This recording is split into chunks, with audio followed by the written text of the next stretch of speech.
Hey guys, welcome back to Let's Play Chrono Trigger. Last time we finished up the Northern Ruins side quest collecting all the treasure. This time we've made our way to the future. And up here we have Sun Keep. But below here, you go straight down, you will find the Genodome.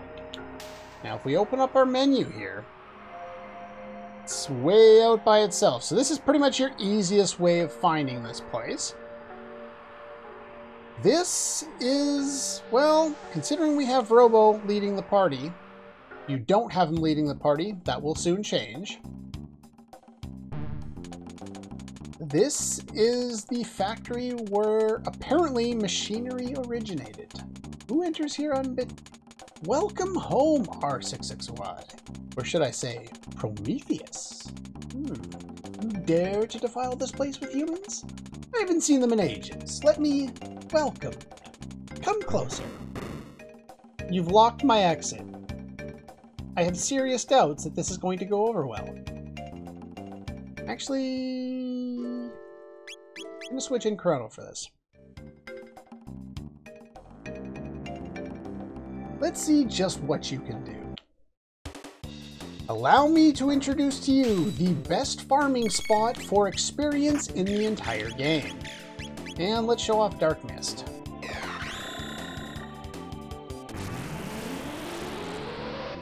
Yo! It does 1,000 damage, which is pretty good.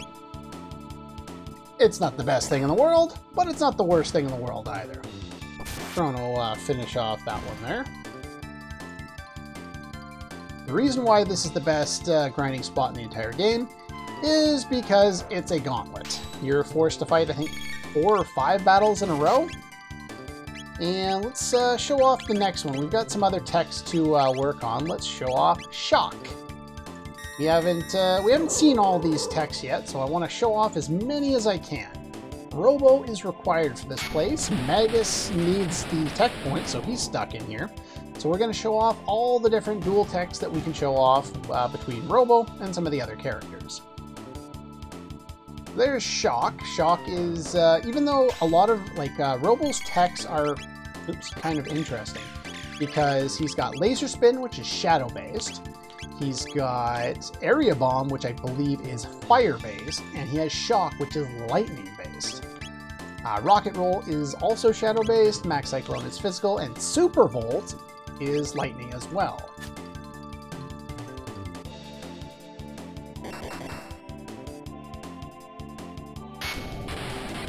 So we have Lightning 2 and Shock together for a lightning attack on machines, which of course slaughters them.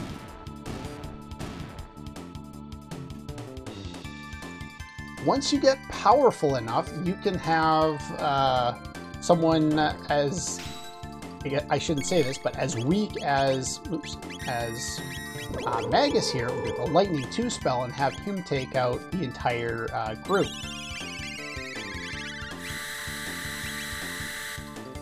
But in this case, he's not quite strong enough, so we're gonna have to follow up, and we'll follow up with Rocket Roll. Why not? We don't use it very often. If that doesn't finish things off, I'll use an Area Bomb. Nope, didn't need it. Get barriers and shields for the fight, and one final fight. You fight 6 enemies. For a fight like this, you're probably best off trying to end the enemies as quickly as possible, because they can, considering there's 6 of them in there, they can do quite a bit of damage quite quickly.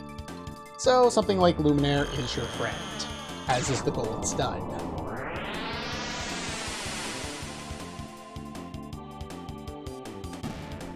But once we finish with this dungeon, this area goes away and we won't have access to this grinding spot. Not only does it give us lots of experience, but a lot of tech points as well.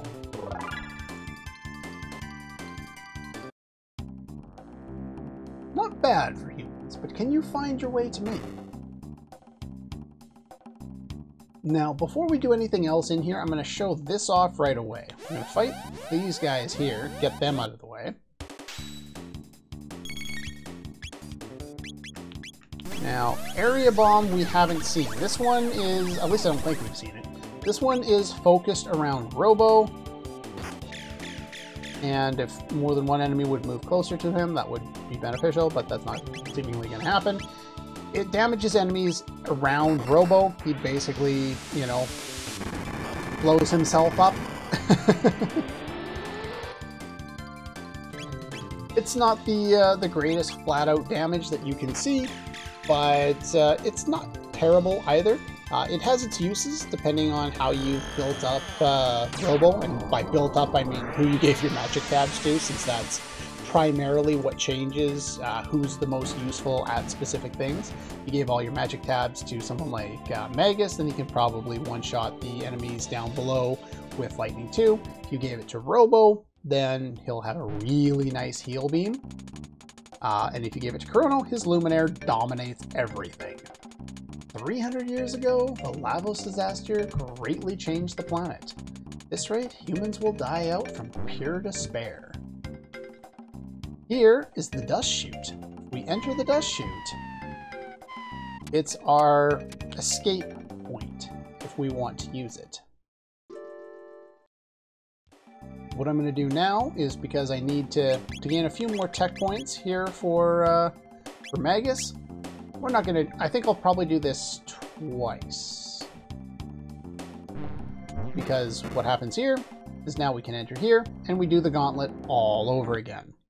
So yeah, like I said, I'm going to do this, I think, 2 more times, and that should hopefully be enough to build up most of what I need going forward here for as far as tech points for Magus.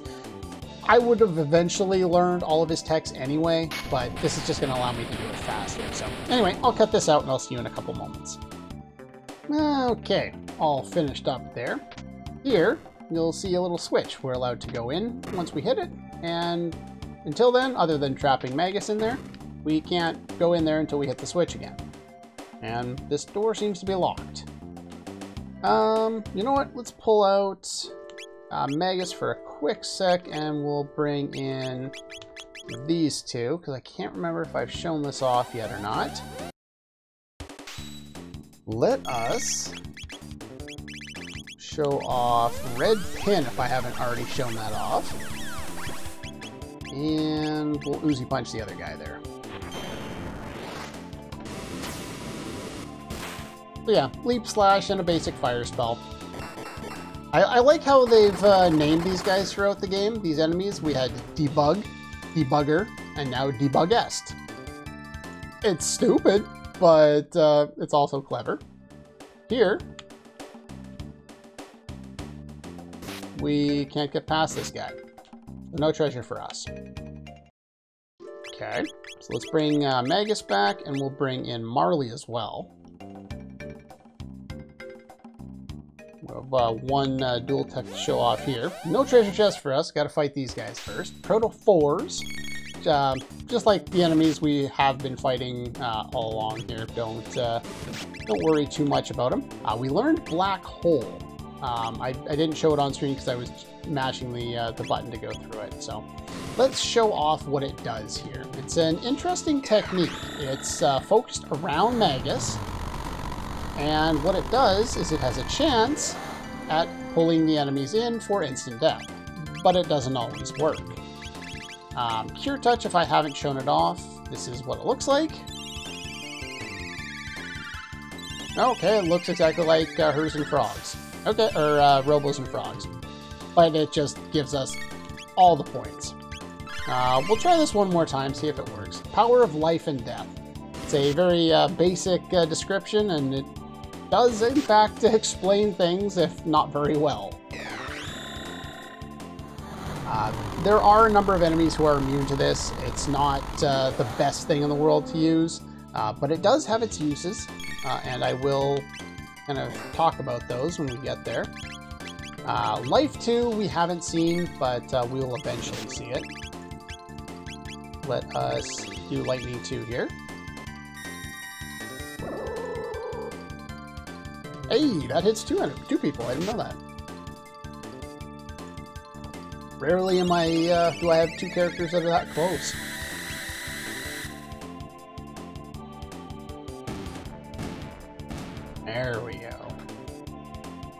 Maybe they have just 1,000 or just over 1,000, like 1,050 HP or something like that. Nice. Here we get a full tonic.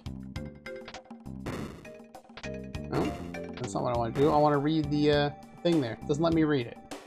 This computer can give us data on the Genodome. Examine first. The door. To unlock doors, simply charge the energy pods beside them. Energize first in the pod to your left, and then go to the next pod that you need to go to. The conveyor belt.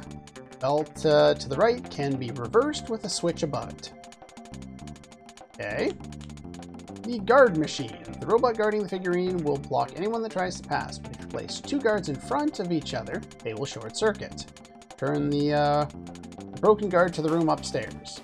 No, we got it all. So basically, come in here, Robo gets charged up, and we can go and activate any of these doors that are already open. We've got some laser guards.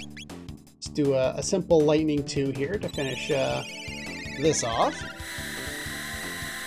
Now, to my understanding and to my recollection, I think we've shown off almost all the double techs in the game. The only ones that I can remember off the top of my head that I need to show off is one between Robo and Luca, and I think that's it, because we've shown off all of the ones between Robo and Ayla, and I believe all the ones between Robo and Frog, too. Let's see here. Because, yeah, we showed off Max Cyclone a few times, so Super Bolt recently, Cure Touch just now. I don't think we ever actually got to use Double of Bomb or Double Bomb. Yeah, we've seen all of Frog's, and we've seen all of yours. So that means Robo, we've seen all the dual techs he can do, except for Double Bomb. We've seen all the ones that Frog can do. I think we've already been able to see all the ones that Ayla can do here. Because, yeah, we saw Cube Toss, I think, on the Blackbird, if I remember correctly. Or at least I wanted to use it there. If I haven't used it, I'll have another chance to use it later. We showed off Blaze Kick recently. Yeah, I'm pretty sure we've shown off all of your double techs, too. And Chronos, we've shown off all of his double techs. We've had plenty of opportunities to do that. Spire recently. Which leaves us with Antipod 3, which is something I learned, I believe, off-screen, between Luca and Marley, and then Double Bomb. And I think that's it for the double techs, and then we'll start working on triple techs.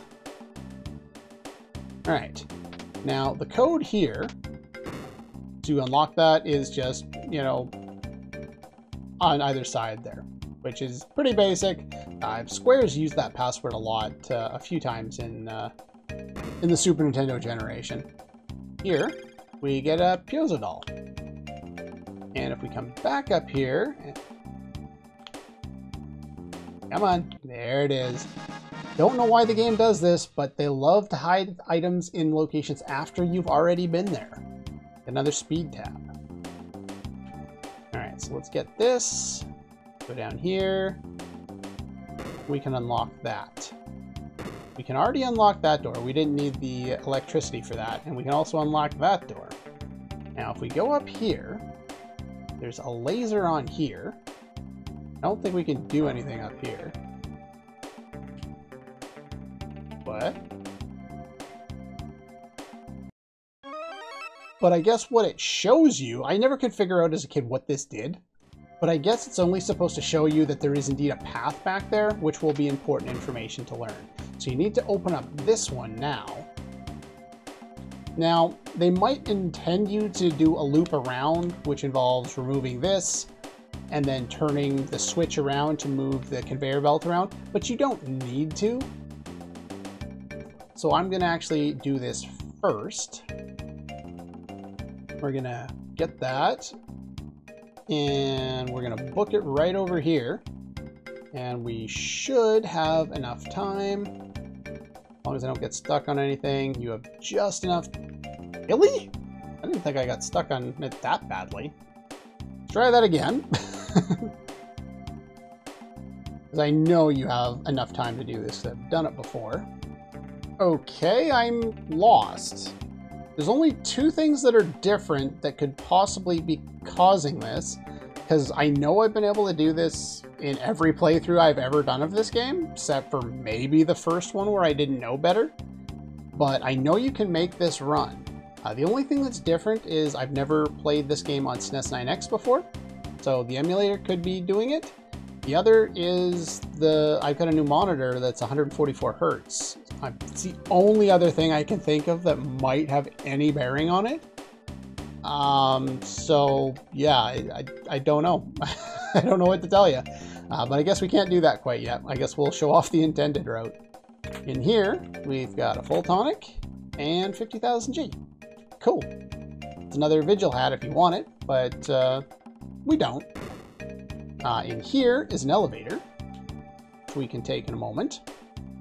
And in here are treasure chests, which you have to fight in order to get access to.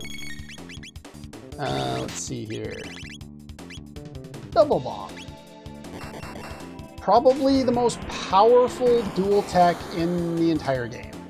It does fantastic damage, and because it's based on Robo's magic stat, and Robo's innate magic stat is low, if you've powered him up with magic tabs throughout the game, this is even more powerful. And because his naturally low magic stat is accounted for in how much damage Double Bomb does, if you bulk it up a lot, it does a lot more damage than they probably intended you to be able to do. So yeah, probably the most, the optimal use of your magic tabs is probably to put them on Robo. That would be my guess. You know what? I'm not going to save. No, we're going to go in here first. Hi, found a power tab. Do I want to go down here first? No, we don't want to go down here first. We'll do this after. But we'll just normally attack all these guys around here. There's only two of them. You can get this treasure chest. You can go over here now, but it makes sense to go over here later. We'll do it later.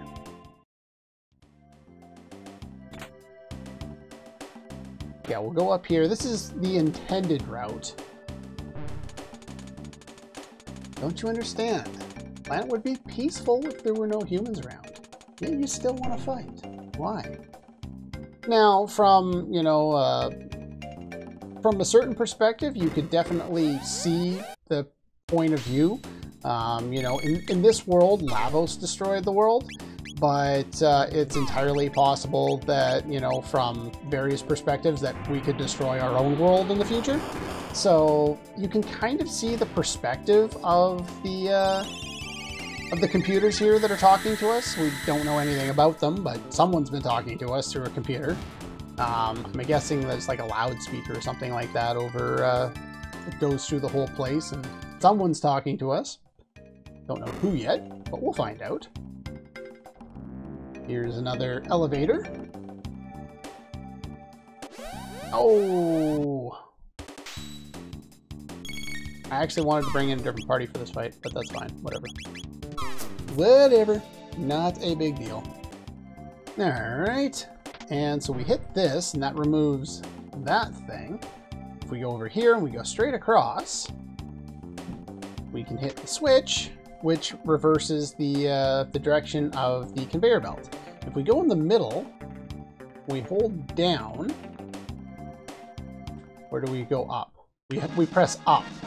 Right around where the switch is. Press up, and in the back there, and we get a magic tab. That one is ridiculously well hidden. I did not know about that one until I saw it in a walkthrough. Again, it's kind of ridiculous. But anyway, so we did that. So let's go get the last chunk of lightning here.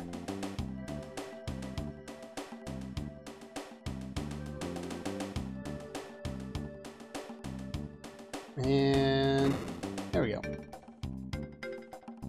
And here we get a hyper ether, and a full ether.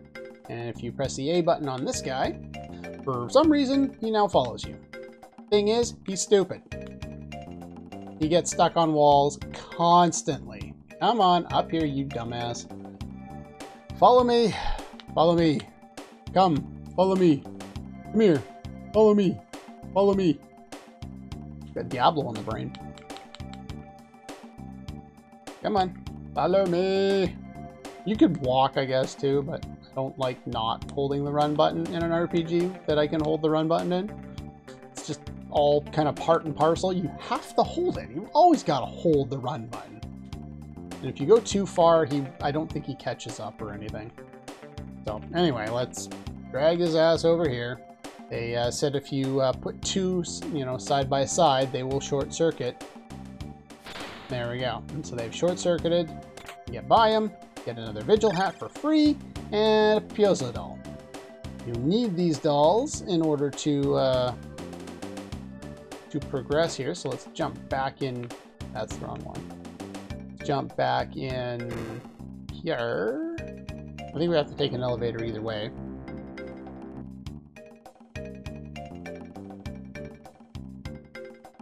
And now we've made it to a save point.